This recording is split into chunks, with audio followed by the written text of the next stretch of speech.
Hello and welcome back to the opening Revelation series. I'm very excited to bring to you next subject. The subject of new moves and new ways to play in a very, very early stage of the game. And the reason why I'm excited because now we're going to look at two positions that about ages old. And everyone that plays these openings in those positions, they take for granted to play the way that is been played for decades. That's what I'm trying to change. I'm trying to change, of course, with the help of Ripka and with a careful examination and analysis based on careful examination and analysis. This is not just my opinion. I'm proving it and I'm backing it up with careful analysis. So let's start.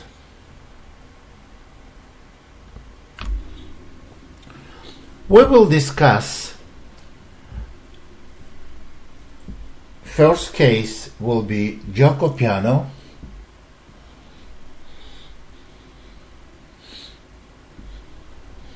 position with the castle.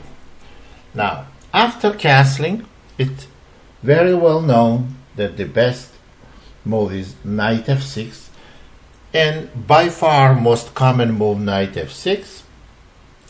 And it's been known that white should play d3 or c3, getting to the very well-known positions that's been played for decades. However, the move we want to discuss is d4. Now, d4 is not complete novelty. Well, although it's a new move but been played for almost a year and a half. And there were several games played, and the reason why it didn't attract much attention, because results were not very good for white. However, with careful analysis and Ripka's help, results should have been a lot better than they were. And let's see why. In this position, black must take the pawn on d4, and the best way to play for black is bishop takes. But before we start with it, that's the main move that was played over and over. Let's get out of the way two other moves. Knight takes d4 and pawn takes d4.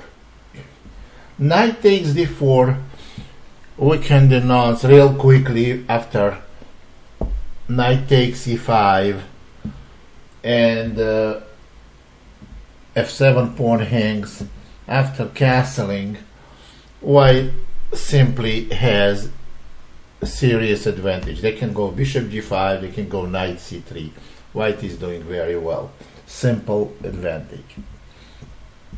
Pawn takes d4. Pawn takes d4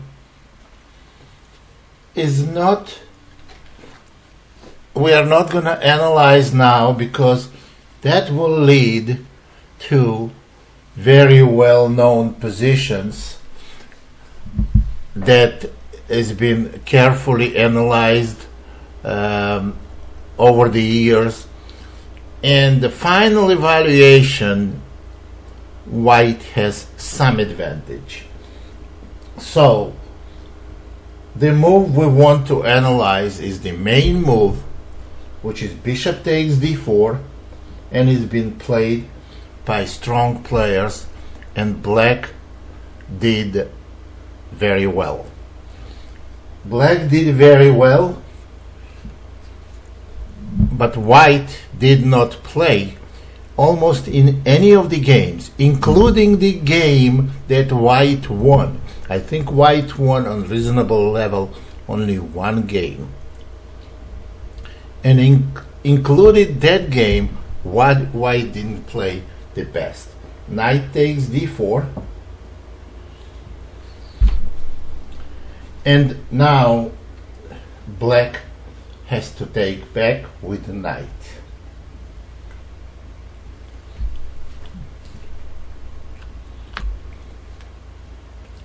But first, let's see what would happen if black took with a pawn. If black takes with a pawn, white goes e5. Obviously, knight takes e5 is bad because of rook e1, followed by f4. And if black responds with a standard d5, that will give them very bad position. After pawn takes knight, pawn takes c4, pawn takes g7, rook g8, and very powerful move in this position is queen h5. This gives white nearly winning position. Now, if black plays queen f6, bishop g5 is very strong. Queen takes g7, and you see black is attacking white bishop, which cannot move because of the mate on g2. But nevertheless, black is almost lost. Rook e1 check. After rook e1 check, there is only one move for black, is bishop e6. And white is going to take on e6. Why that's the only one move?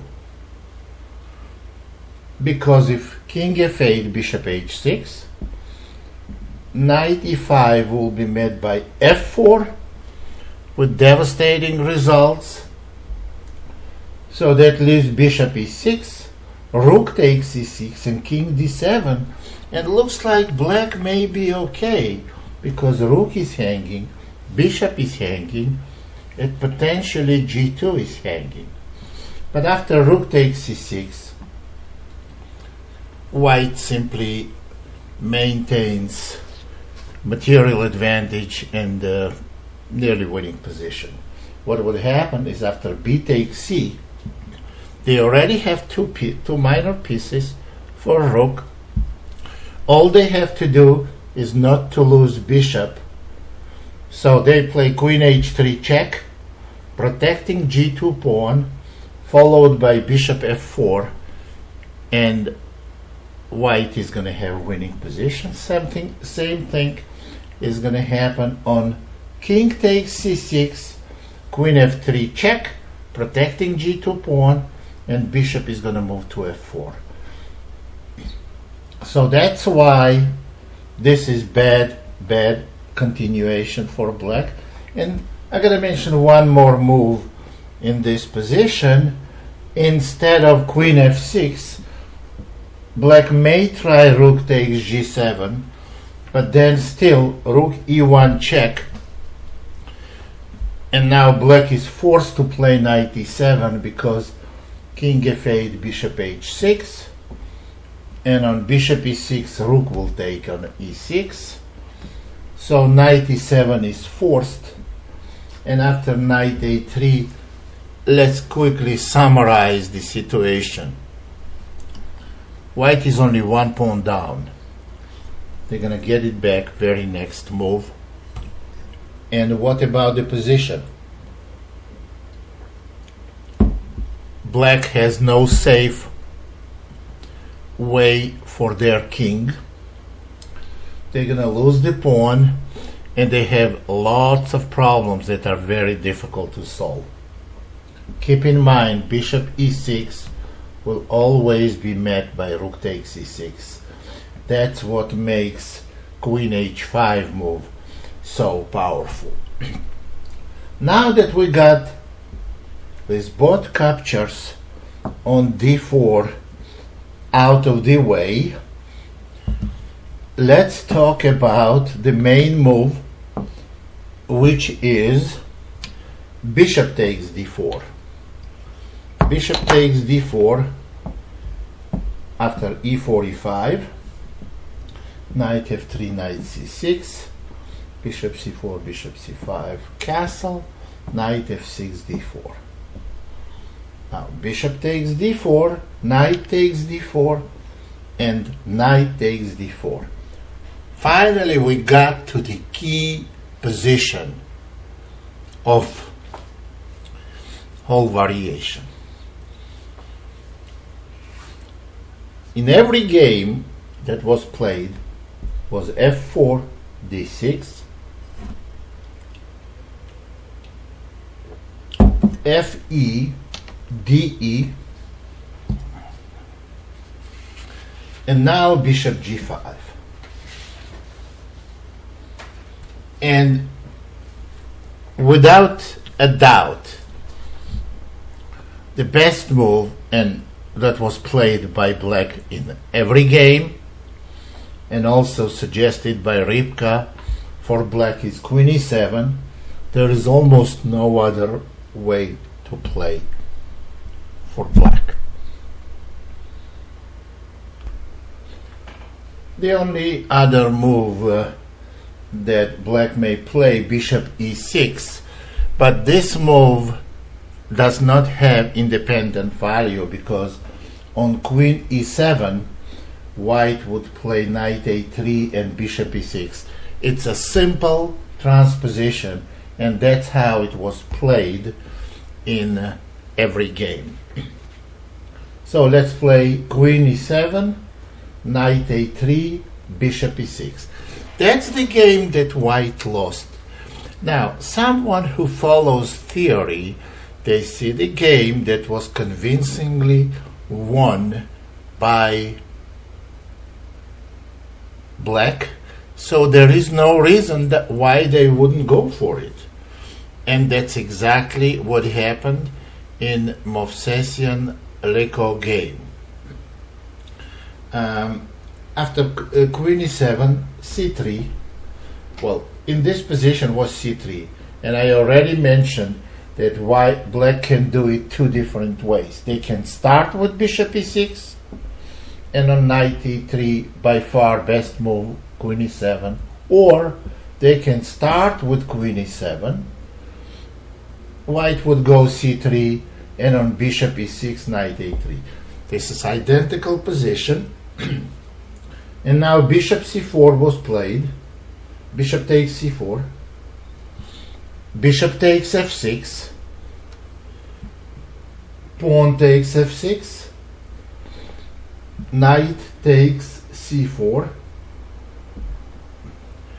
This is the game between Movsesian and Leko that black won convincingly. And this opening was put away for a long time until until Movsesian played it with white against Adams. So what happened in that game? Knight e6, white went knight e3 to get comfortable square, very powerful square on f5 for knight and possibly d5. And white has a deficit of one pawn, which is not really as important in this case, since pawn is doubled and weak. But here we get into the critical mistakes.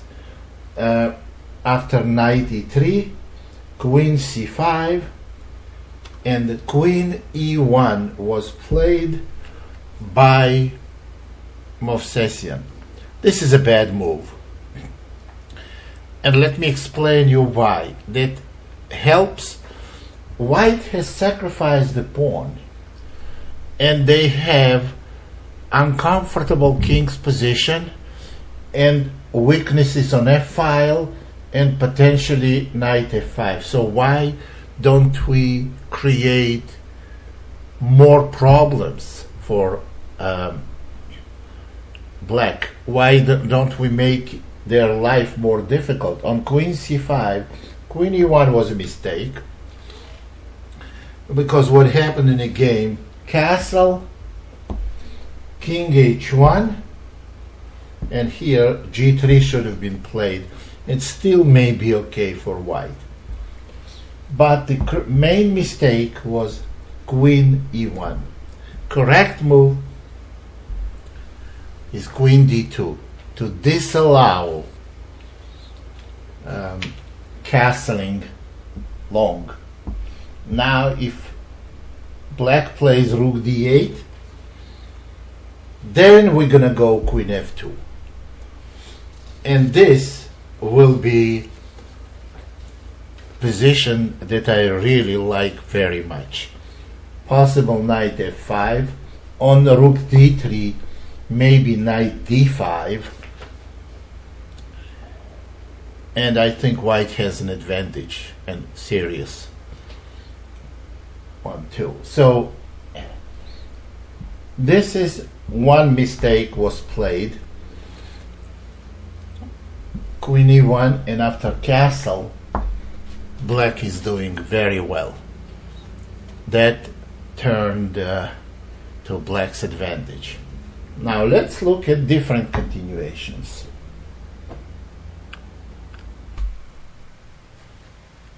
In one of the game played between also two strong players, black chose to play queen c5 instead of knight e6.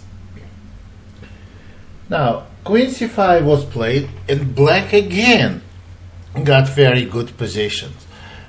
And the next game was played, black again got very good position. And amazingly, it's hard actually to imagine that some good players play this with black, all different variations, then always they get good positions. But the secret is that white played wrong in every game. After queen c5, cd was played, queen takes c4, and now de was played. After rook d8, white got no advantage, and actually we don't have to look what happened later on in this game. Game ended in a draw. White never had an advantage. Okay, where's white's advantage here? This position is much better for white after rook c1 move. Here black has dilemma. They cannot protect c7 pawn. They can play queen takes d4, queen takes a2. In both cases, they will have material advantage, and in both cases, they're going to have bad position. Case 1, queen takes d4, will be met by queen takes d4, ed, rook takes c7, and now the best move is castling, and now rook takes f6. Now pawns are even. Black is much worse. So on rook c8 we can simply take on b7 pawn. b7 is weak, f7 is weak. Pawns are even. White's king is close to the center. White has clear advantage. This is case 1. Now let's go to a different move in this position. That's where white went wrong in this position. So rook c1 we played. The other way to play is queen takes a2. That too not very good, because rook takes c7,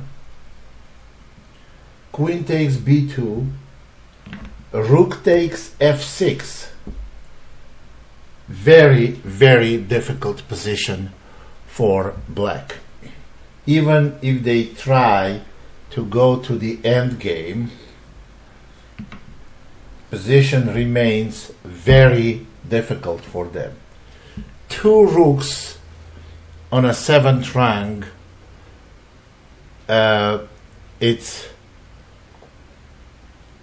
they will be terrorizing black for the rest of the game, which is not going to be long.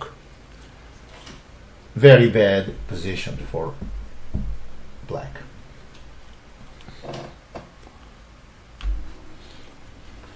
There is a game that played also against two very strong Russian players, and after queen c5, that's exactly position from game Movsesian-Leko, where Movsesian played bad move queen e1.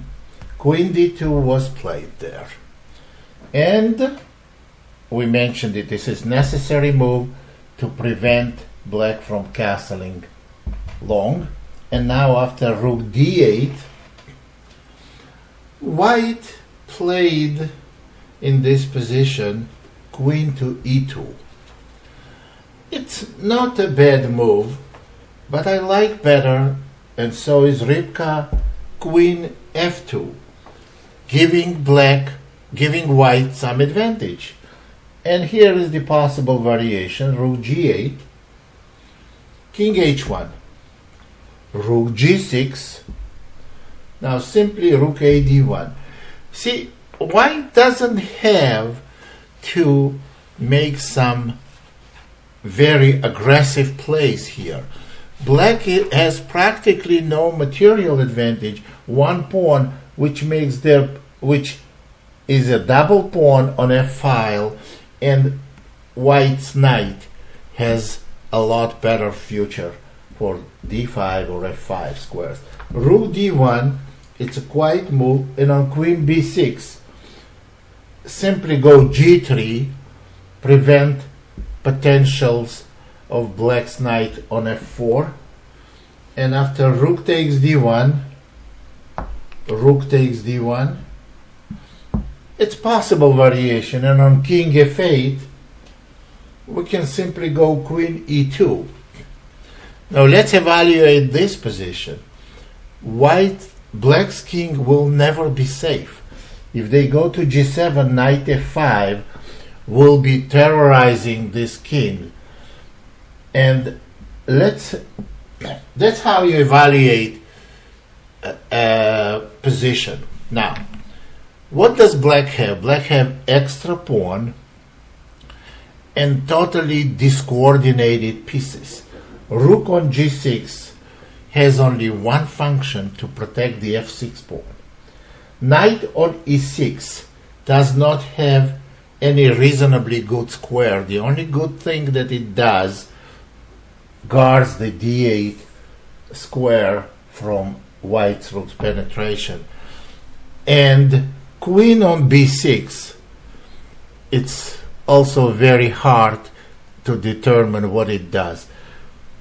Knight on f5, owning the d file, it's white's main advantage here, and also the squares on d5 and f5 makes white's position, I would say, nearly winning. Big advantage, at least. Rybka thinks it's a big advantage, but on Rybka's language, when she has good size advantage, it's winning advantage. So this position is very bad, and one good reason why this opening is so good. Now we're gonna get to the one more example of playing for black. Suppose in this position black simply wants to play knight c6 back. And it does make sense, because black doesn't want to take on c4 to let white's knight come with a tempo into the game. So knight c6 is the move that makes sense. So we have to go king h1 to prevent queen check in number of variation. King h1, and at the same time notice that we don't let black castle. Castle, I mean long side. Castling short will always give white chances for kingside attack after opening the king. So after knight c6, king h1 is the move, and we're analyzing now rook d8, queen e2, all the logical moves. h6, bishop takes f6, pawn takes f6. What black does, they try to keep white's knight on a3.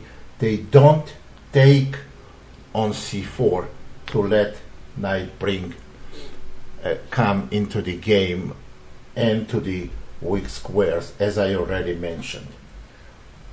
So what we do, and that I mentioned too, we can slowly build up the position. That's the kind of pawn sacrifice that has a lot of positional values, and we try to explore them slowly. Just simple primitive move, rook f2, rook g8, pawn has to be protected after rook f1, rook g6. Now, white has all their pieces mobilized perfectly, with an exception of knight on a3. That's why black didn't take the bishop on c4.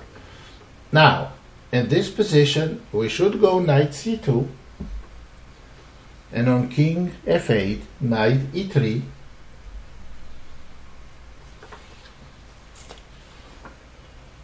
knight b8, black tries to bring knight to the better position, queen h5, king g7, queen f3, king h7. And here, knight d5.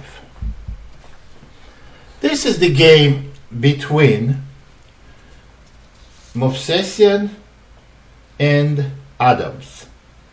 Well, in this position, knight d5 was played, which in Rybka's opinion is a serious mistake. The correct move is knight to f5, and after bishop takes f5, it's typical here. Bishop f5 takes f5 must be played, because if queen e8, white will take the bishop on e6, and after pawn takes e6, knight h4, winning the f6 pawn and having nearly winning position. And after bishop takes f5, all of a sudden white completely changing the plan, playing e takes f, and now after e takes f, position is terrible for black. Rook has to move to g7 possibly. Queen takes b7 gives white very serious advantage. So they have advantage in a pawn structure. After queen c5 we can go queen e4, we have serious advantage in pawn structure and also piece location. We're going to go b4, a4, and white is much better. Rook on g7 is not very good. King side is still not safe for black, and white holds big advantage. So here is the summary. The whole variation, castling knight f6 in d4, is very playable for white, and by far the possibilities are not exhausted, and as it normally happens, theory develops on and on and on, and we are far now from hearing the last word. Anyway, this is some very interesting variation to play. But I'm going to show you something else. This is on my own, just interesting observation, and I want to share it with you. Instead of castling in this position, I was exploring a little bit with Rybka possibility of d4 right away. In other words, without castling in knight f6. So what would happen, and how does it make any difference to play d4 on move 4 or to play d4 on move 5? Let's look. On d4, bishop takes d4, knight takes d4, and now knight takes d4. But knight takes d4, of course, is the main continuation, it should be. But I looked a little bit at ed as well. On ed, this is something that has not been played. We would castle, and black has two different ways to play: to just continue development, or for any cost try to hold on to an extra pawn. So they go d6 either way, and now we want to get our pawn back. And if we take our pawn on d4, we're going to have some advantage. If black tries to stop us by playing queen f6 to keep an extra pawn, then we can go c3. And I think black is risking getting very bad position. Because if pawn takes c3, knight takes c3, coming knight d5, and white's initiative may become very serious and threatening. On knight d7, still knight d5. At this point, black has already very bad position. So this is one way to play. After ed, we simply castle. But now let's go to the main knight takes d4 continuation. We would go f4. Now d6 is the most expected and practically the only reasonable move. We're gonna castle, and now black has some choices. We are threatening to take on e5 and take on f7. So black can play knight f6 as one option, where we have, on the other hand, option of playing pawn takes pawn, and transposing to the variations. We just looked in the first part of the DVD. This is one. And secondly, we could try bishop e3. So what else can black do besides knight f6? They can go bishop e6. Then we go knight a3. Well, then I gotta point to you that all black has to do is to finish development, and they're gonna be doing very well.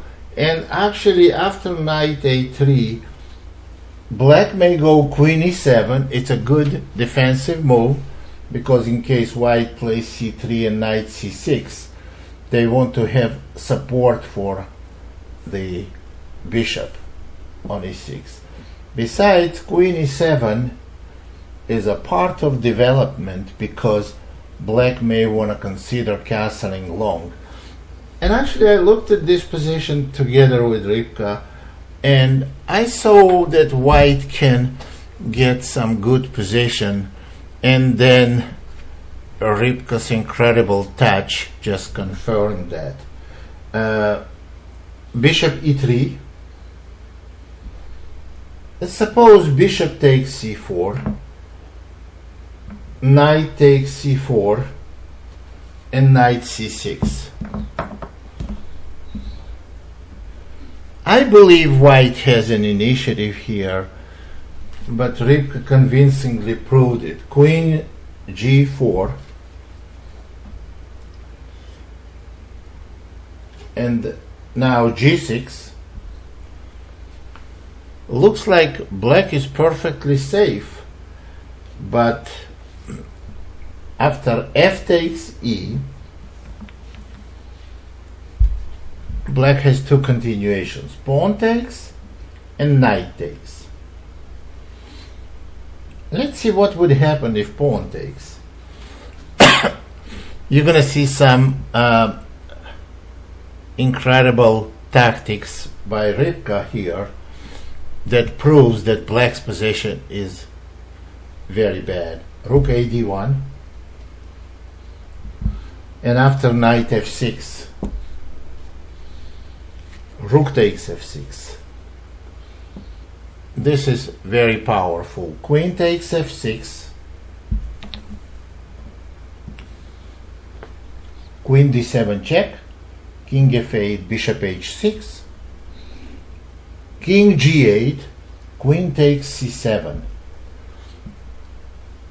Black's king is very badly placed and threatening queen takes b7. And if black plays g5, here comes shocking continuation. Knight takes e5. This is just way too powerful for black, and black loses in like next 2-3 moves. Knight can be taken both ways, and black loses both ways. Cannot be taken the bishop because checkmate on f7. So if queen takes, there is absolutely shocking move rook d5, attacking the queen, and ending the game, because on queen takes c7, rook takes g5 is a checkmate, and on queen f6, rook takes g5, and black is completely lost, and there is no other move. This is very powerful. And now what happens if knight takes e5, then rook d6? White is a rook down, but black can resign here, because any queen move out of the way will result to a checkmate. And after queen takes d6, queen takes d6, black is absolutely busted as well. This is not good. Actually, that was pretty convincing. Now let's look at a different continuation, which is pawn takes. What will happen if black takes with the pawn on e5? Here is we're setting the position with the queen g4, knight is on c4, and knight is on g8. When we take on fe, and if knight takes c5. Okay, on knight takes c5, we're gonna play knight takes c5, queen takes e5, rook a to d1, threatening bishop d4, and black has no way to complete development. On queen e6, queen g5, threatening queen b5 check and picking up on b7 pawn, and also stopping black from castling queenside because of queen on g5. And after queen g5, a6, bishop d4, and after f6, it's very bad position. Bishop takes f6, knight takes f6, rook takes f6, and on queen takes e4, rook f4, with very difficult game for black, and on queen e6, simply rook d to f1. I think black is lost here. White's initiative is overwhelming. There's actually another way to play. So we can play d4 on move 4 rather than on move 5, just adding a little more spice to the position. And in any case, white is doing real well. So the final word about whole idea of d4 without c3 in Giuco piano, bishop c4, bishop c5. So we can play d4 right away, or we can play d4 after castling a knight f6. We can play d4. And interesting to notice that d4 move was not even mentioned a couple of years ago. Nobody has ever played it. Although I saw games played almost 100 years ago, but they did that without backing it with any analysis, any knowledge, and games were on a very low level. We don't count those games. We're only talking about games played recently, and not just recently, on a reasonable level. That's the good indication of validity of this certain continuation and certain opening variation. Next thing I want to discuss with you is very well known position and very, very old position. This is e45, knight f3, knight c6, bishop c4. So whole DVD we have starts with this position. And now knight f6, very well known knight g5 move, d5, ed. I have to point, there are several different moves here. There is knight a5 main move, there is b5 move, but by far the main move and most important move, most popular move, like 90% of the time you can see, is knight a5. We go bishop b5 check, c6, d takes c, b takes c, and white has whole bunch of different continuations here. White has bishop e2, the main move. White has queen f3 move, and bishop e2 move actually has several different ways can be played. h6 main move for black, and now knight f3, which is the main theory, and knight h3 move played by Fischer. So what we want to discuss is continuation that I believe gives white an advantage, and there were some games we will examine them very carefully, played with it, although not too many games. That's what makes this especially valuable, this novelty. And I want to bring to your attention, defend, and prove that this move that was analyzed by me together with the greatest support of Rybka is bishop d3, which gives white certain advantage, and which was known as a not good move. So let's start analyzing variations after bishop d3, and I can assure you that this move I spent quite a bit of time analyzing with Rybka, analyzing all the games being played with it, and I came to conclusion this move gives white an advantage. And after bishop d3 there are several possible continuations for black. One of them is h6. One of them is bishop e7. One of the main ones is knight g4, and even knight d5 that was played almost like a month ago or even less by black and was won by black.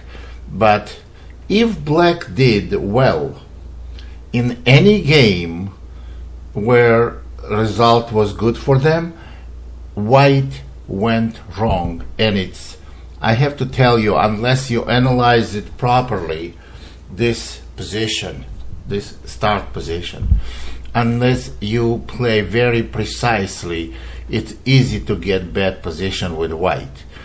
But on the other hand, if you prepared well for white and studied the variation, you do get a sizable advantage. So let's start looking at this position. Let's start with bishop e7 move.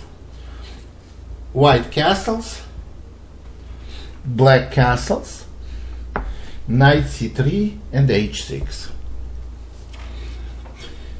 This is critical position.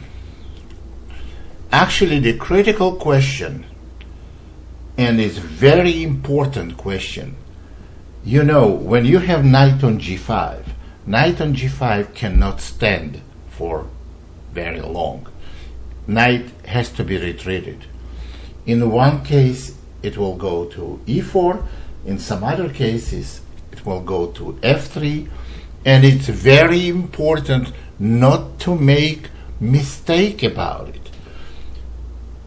After h6, in the game we're gonna look now, white played knight e4, which is a serious mistake. They got bad position and they lost the game. Now, because after knight e4, knight d5 was played, and now black is gonna play f5 on e4, roll its central pawns, and white is gonna have serious problems. Correct move is knight f3, not to give black this option, and at the same time attacking e5 pawn. In my opinion, white has big advantage here.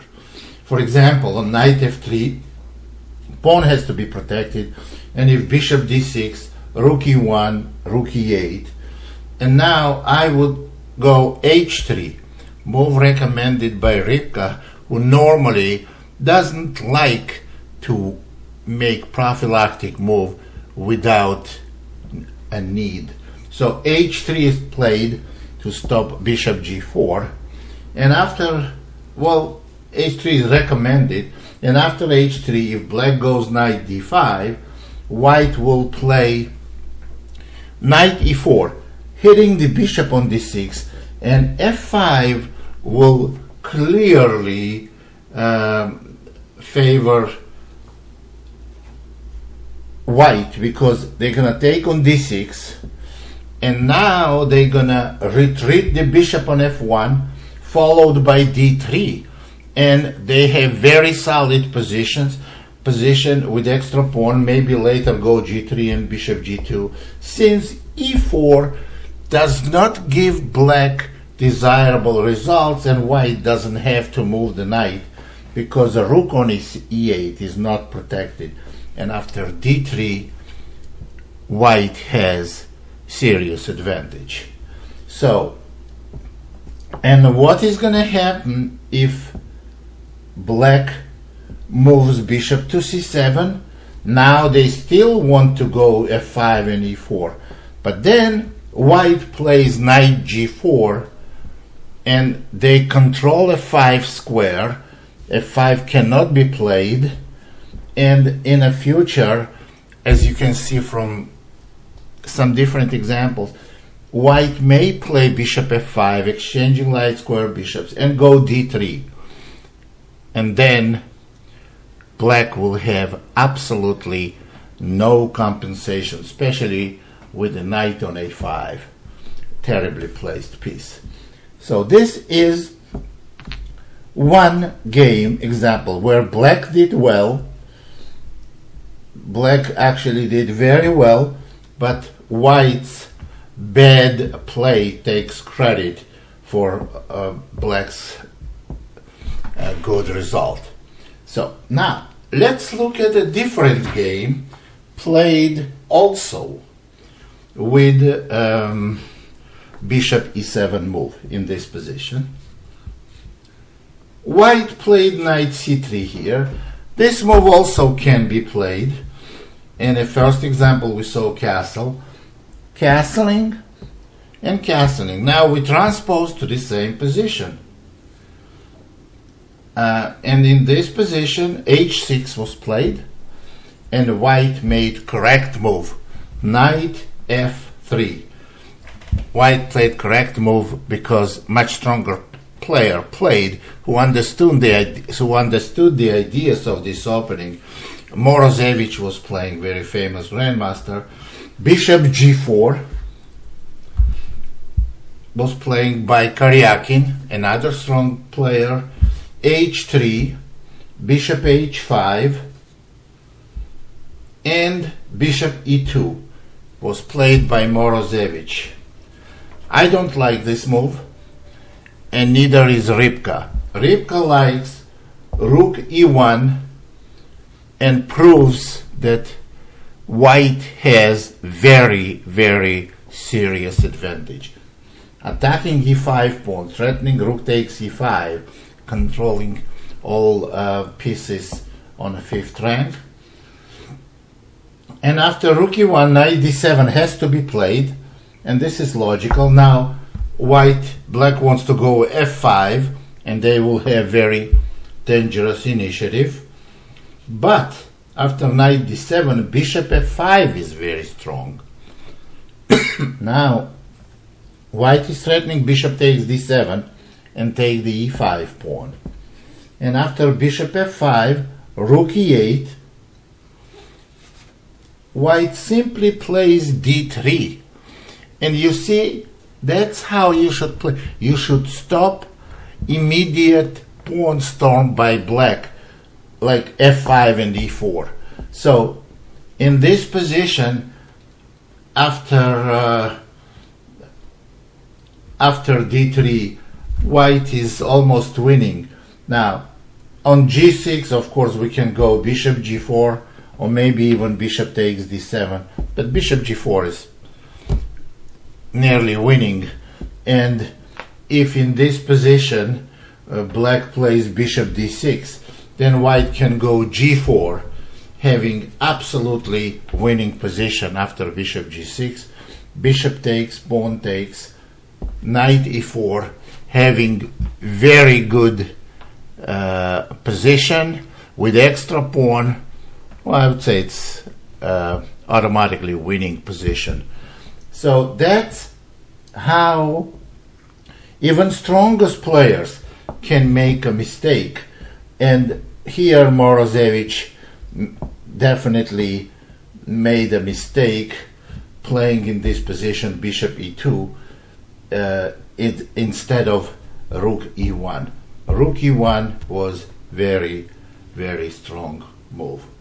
So let's go back to the start position and look at some other continuations. This is our start position of this variation. So we looked at possible moves. One possible move, bishop e7. Okay, let's start looking at h6. On h6, we shouldn't go to f3 because of e4 fork. We must go knight e4, and that's very obvious. And black has to play knight d5 to try to start pawn storm. I have to point that knight takes e4 is not good because bishop takes, and white is going to go d3 next move, and f5 doesn't work because of queen h5 check, winning the game. So knight d5 is the only move that makes sense here. Well, the very big supporter of this variation is a Dutch Grandmaster Daniel Stelwagen, and he has some good games he played with white, but he too, as we will see from this game and a couple of other games later on in the tape, so he too made some significant mistakes, because there is no Grandmaster that is on level of Rybka, and Rybka's analysis prove that white has advantage in every position. So now knight d5, white castles, black plays bishop e7. As I mentioned, f5 is not good because always this check. Bishop e7, black wants to castle first, knight g3. As I said, we established the control on f5 square. So g6, preventing white's pieces to go to f5. It's a very logical move. Rook e1, queen c7, and here b3 was played by Stelwagen. This move, although white did win the game, I don't like nearly as much as recommended by Rybka. Very strong move, bishop f1. And the reason this move is very strong, because it's very difficult for black to stop d4. So for example, on castle we go d4, and why d4 is so powerful? Because it opens the center, attacks h6 pawn. You see the weakness on h6, and bishop is very well placed on c1 on that diagonal. After d4, e takes d, queen takes d4, and if bishop f6 attacking queen, then queen a4. You see there is a big weakness. Knight is bad, and this position is nearly winning for white. Black has too many problems protecting pawn on h6, worrying about knight on a5, and being a pawn down. This is simply very, very bad position for black. Now, going back to the start position, and let's see one more game played with h6.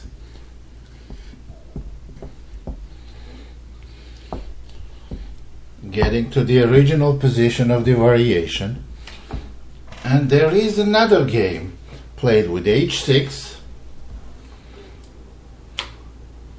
knight e4, knight d5, white castles, bishop e7, bishop e2. Again, the bad move, and therefore is a very bad result. Just to prove my point, on bishop e2 castle, and black played f5, got very strong position. Correct move, rook e1 and knight g3, as we just saw from the previous game, or even knight g3 right away. When black plays g6, then we castle, and when black castles, rook e1, and on queen c7, we already saw bishop f1. So h6 variation does not represent any danger to white. And black has to, well, you see, in this variation, beginning the position we are looking, this is the start position of the variation. Black has to act quick to get an initiative, because they have outside knight on a5, terribly placed, and they are pawn down. They have to capitalize on slight advantage in development and start creating immediate threats. In addition, let's look at one more game. Actually, not the knight d5 that I mentioned to you, but bishop e7 still was played less than a month ago in a game between two of the very high-level grandmasters, Czechoslovakian David Navara and Ukrainian Tomaszewski. Tomaszewski won just now European Personal Championship. And let's see what happened in that game. Actually, in that game, what happened, the same thing that happened in the other game we already mentioned, which is bishop e7, black just played castle, h6, knight f3 or knight e4, two moves. Knight f3, on knight f3, e4, knight f3 loses, actually knight e4 was played.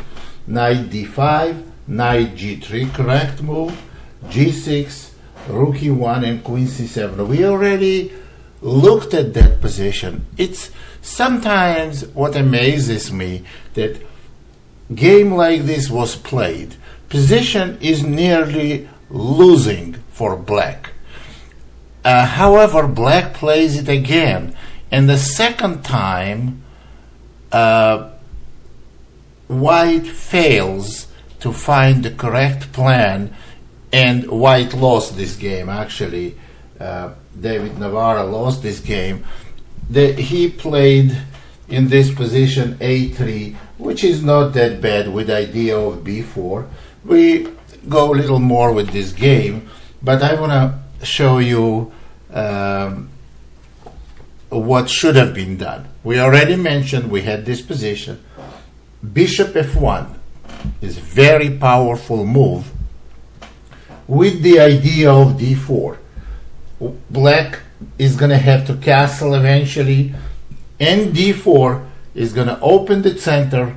Pawn on h6 is hanging, which will require black to lose another tempo, and they are pawned down with a terrible knight on a5. That just makes no sense. Why should black be playing this position? Nevertheless, it was played again. Black won the game, but black was worse, like throughout whole game. Navara played a3. And the reason why we should go on, even though with this game, even though we know that bishop f1 was the best move, we know that, but I still want to go on. And the only reason for that, just to show you how bad black's position is and how they have absolutely zero compensation. Best move bishop f1, a3 was played. Castle, b4, knight b7, bishop b2, bishop f6, knight c3, bishop g7, and here, according to Rybka, white is getting decisive advantage by taking. This is another strongest points of Rybka. Not too many humans would do that. I know normally I wouldn't do it, but I want to show you what concrete approach to the position means. C takes D, and that's Rybka's evaluation. Rook c1. It's absolutely concrete approach.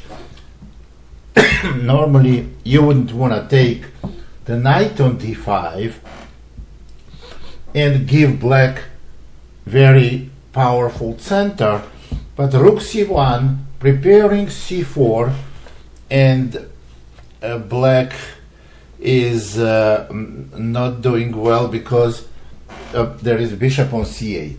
So suppose they go bishop e6, we can go after bishop e6, we can go queen e2, and on e4 just exchange bishops and go bishop a6. You see the position is totally lost for white, or for black. Black is going to go d3 or c4. They have extra pawns. Very unnatural place for knight.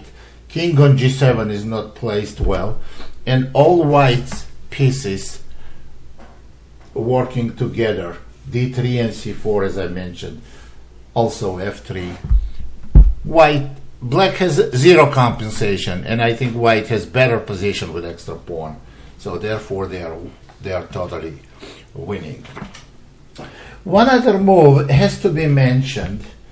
It was played in a relatively high level game, well, at least on a high enough level to mention that move. The move is in this position, and the move is bishop g4, attacking queen. Now, after bishop g4, in this position, white played bishop e2, which is by far not the best continuation, but white won the game anyway. In the game happened bishop f5, d3, h6, knight f3.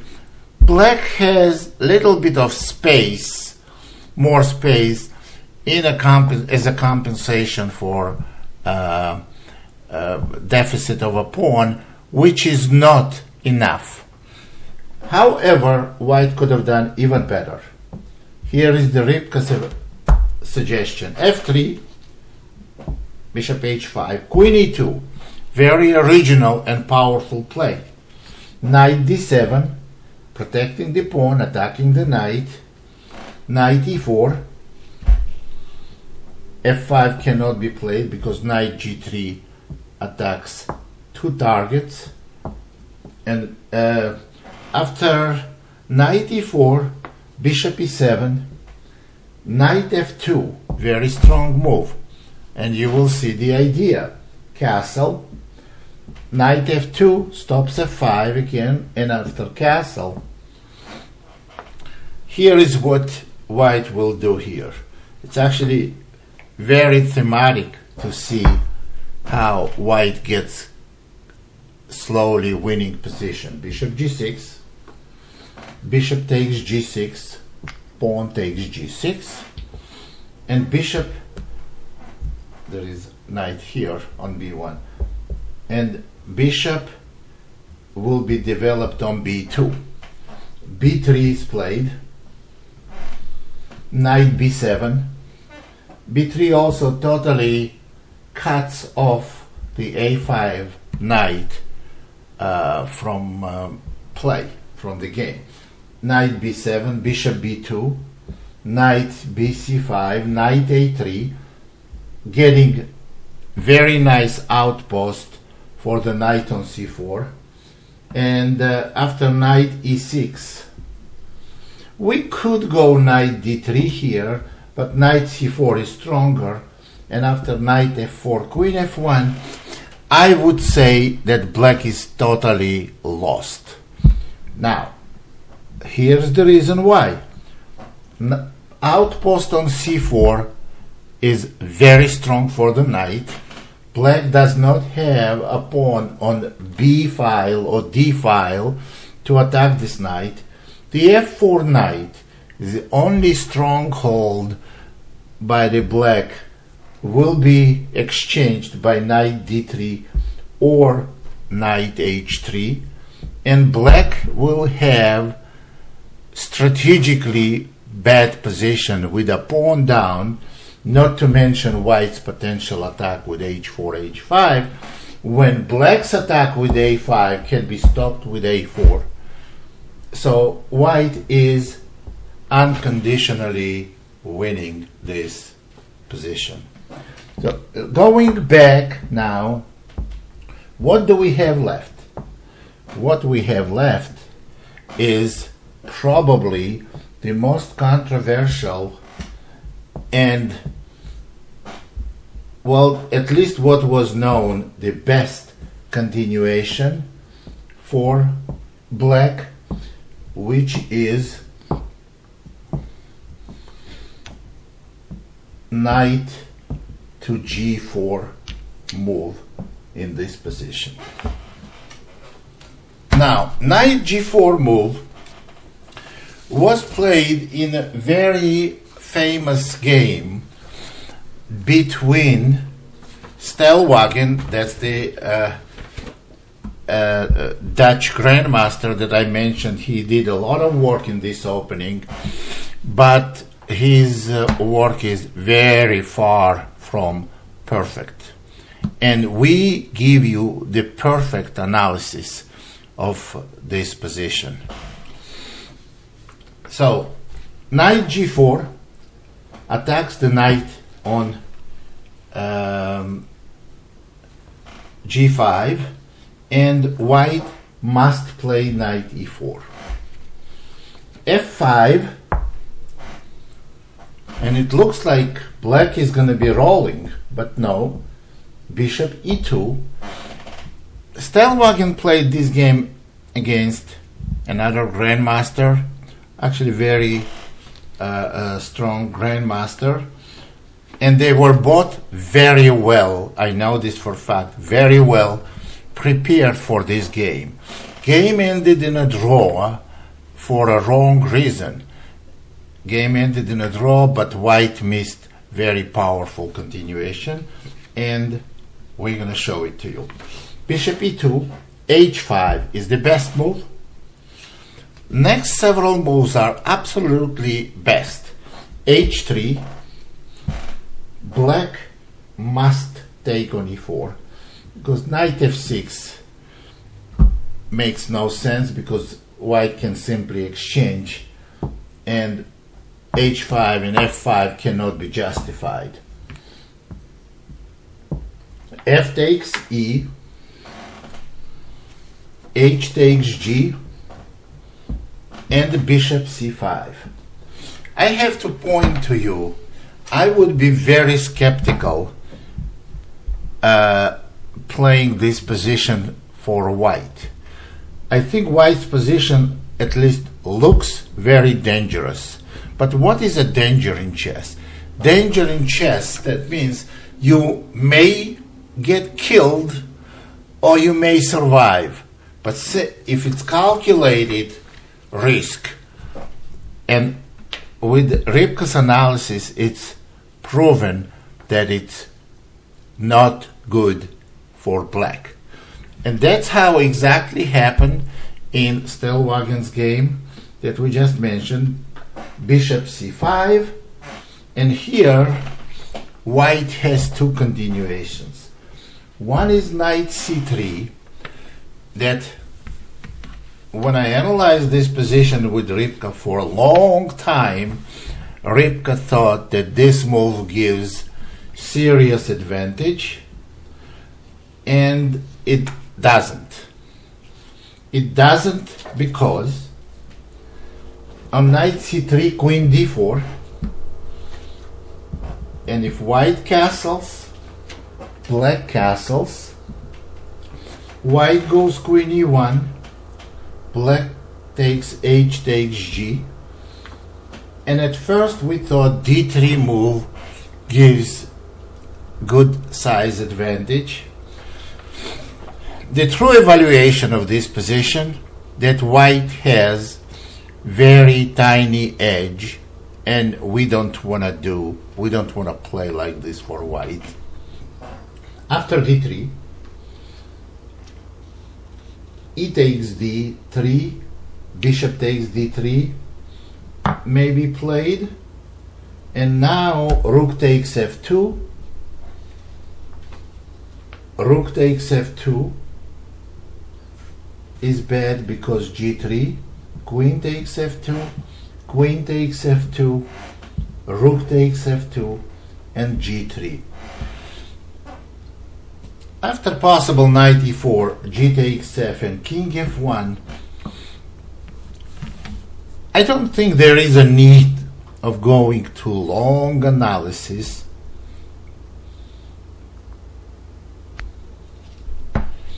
All I can tell you that white is little better here, and that's by far not the best we can expect from this opening.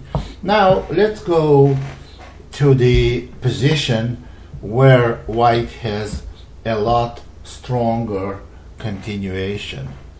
And after I analyzed this game, I was, for a wrong reason, I was very impressed with white's Stellwagen's play.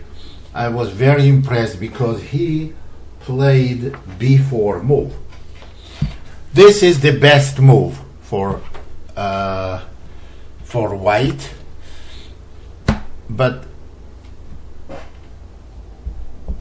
Stellwagen played this b4 move for a wrong reason. He had in mind wrong continuation, and he played wrong, and game ended quickly in a draw. b4.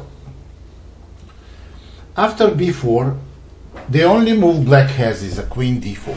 Now, because bishop takes f2 is not good, because king will take on f2, and after queen d4 check, when black takes the rook on a1, the knight will be hanging, and black is going to have nearly lost position. So queen d4 has to be played.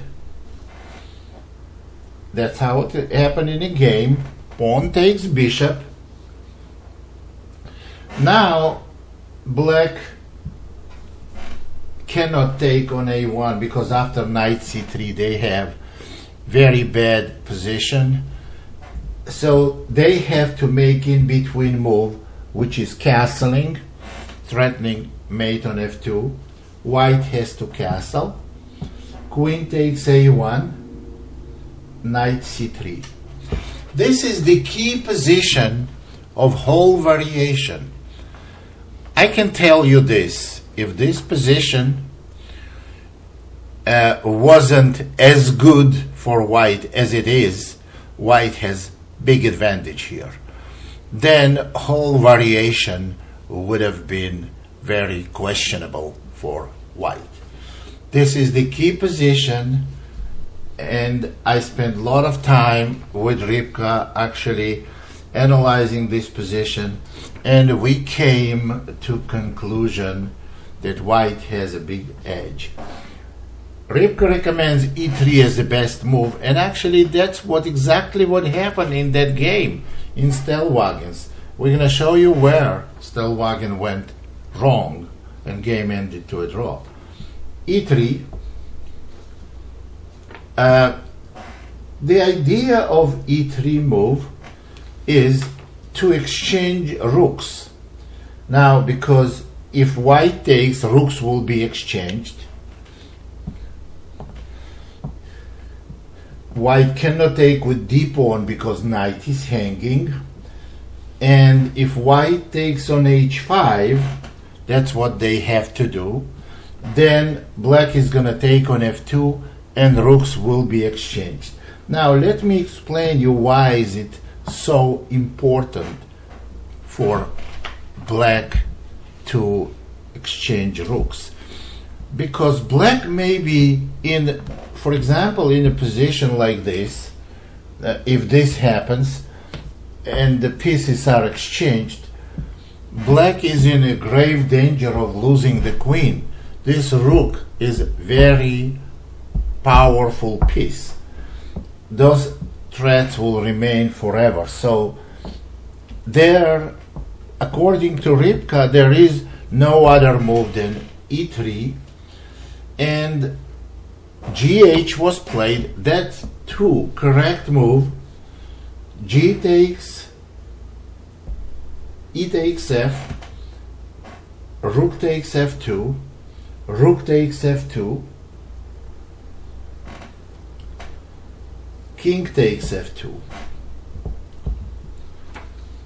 And in this position, after king takes f2, bishop e6 was played, and bishop f3. Now, I'm quoting you the game with the way the game went and ended in a draw. Rook f8, king g3.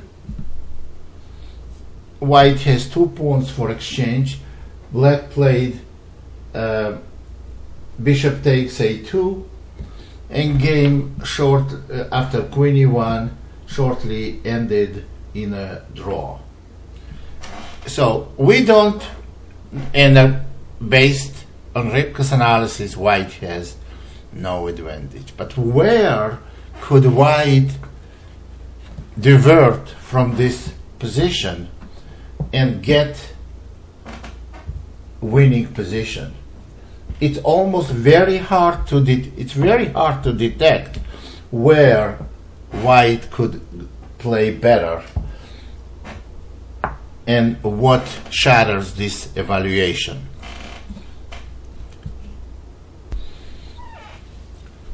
As it turned out, that everything that was played until now was perfectly played from both sides. And I am sure that both players analyzed this position with a great help of a computer engine. And here, only very deep analysis give white winning continuation. In a game, as I already mentioned, bishop f3 was played and game ended in a draw. But the winning move is, it's only after you look at it carefully and examine it, it's a positional approach together with endgame evaluation.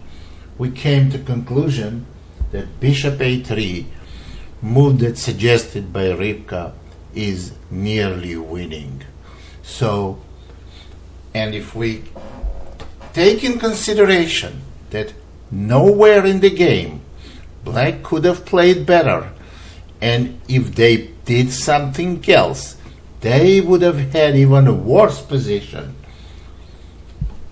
that brings us to conclusion that whole thing is very bad for black. Now, let's go on a little bit with this position. After bishop a3, queens have to be exchanged.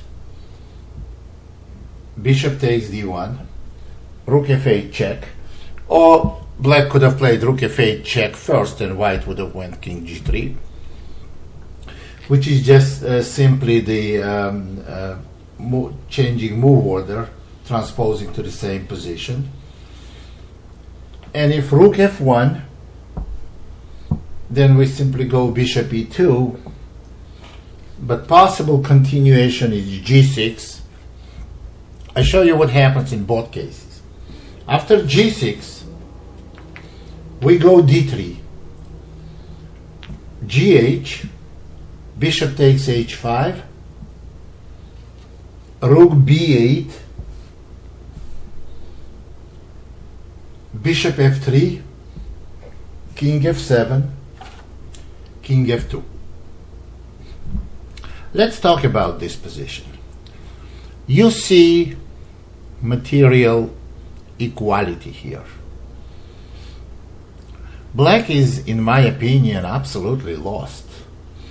Terrible knight on a5, weakness on c6, tremendous outpost for white's knight on e4. In hands of a reasonable player, and I'm not talking very good player, a reasonable player, this is a sure win. This is one continuation.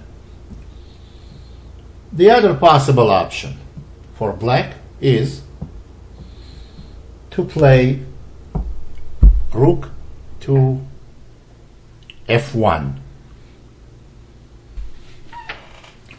But rook to f1 doesn't change anything, because after rook f1,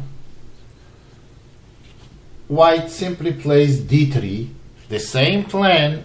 White is going to do the same thing. Bishop f3, chase this knight away, weak pawn on c6, everything remains the same. The nature of position remains the same. I gotta tell you, add one more thing here. If black tries to steal a pawn on a2, it's not gonna work, because now they're gonna lose the game. After bishop e2, attacking rook, and now bishop is hanging. If rook a1, then bishop b2, attacking rook, bishop is hanging.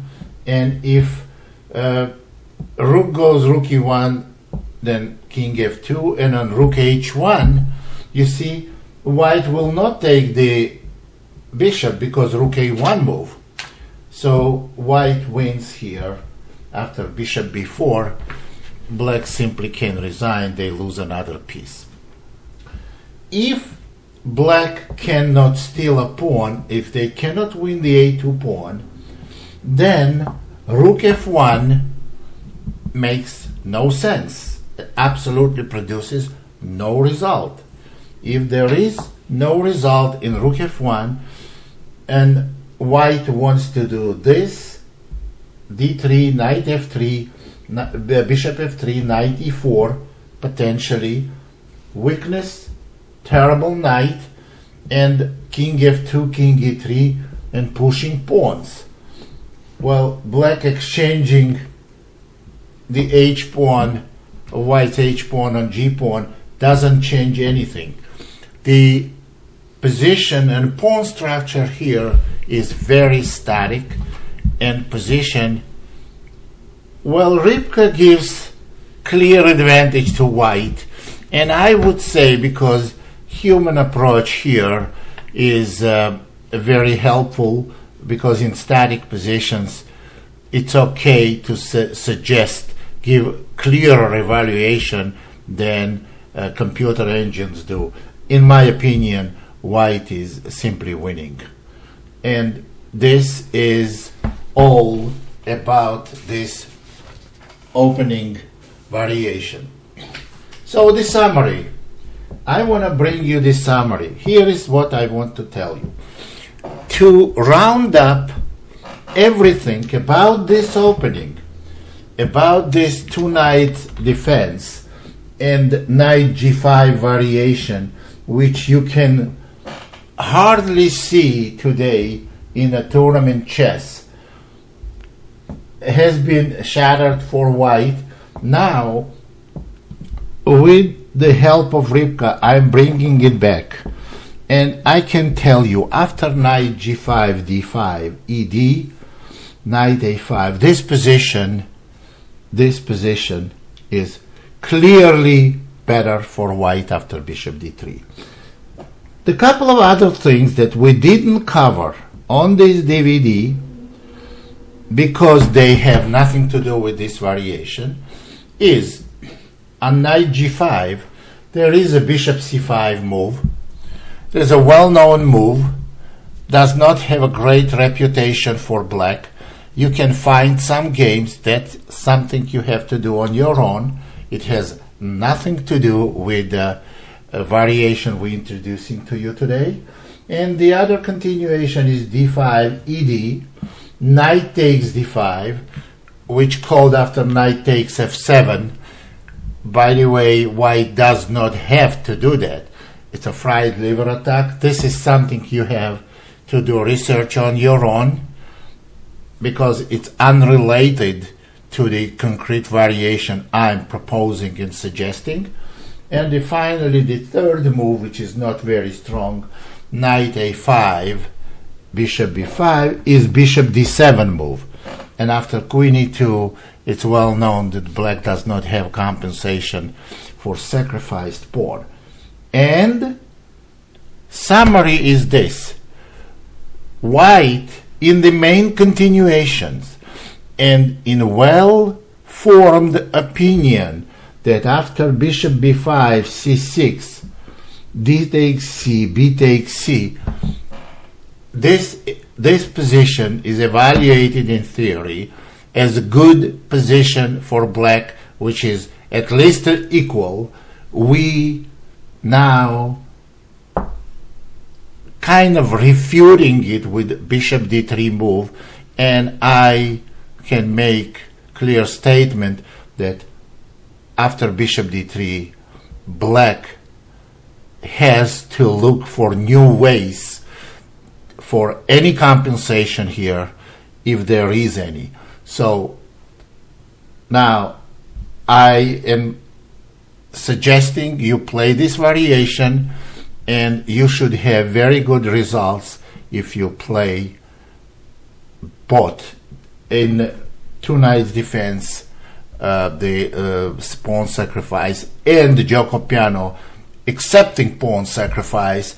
You should play them the way I suggest on this DVD, and you should have good results.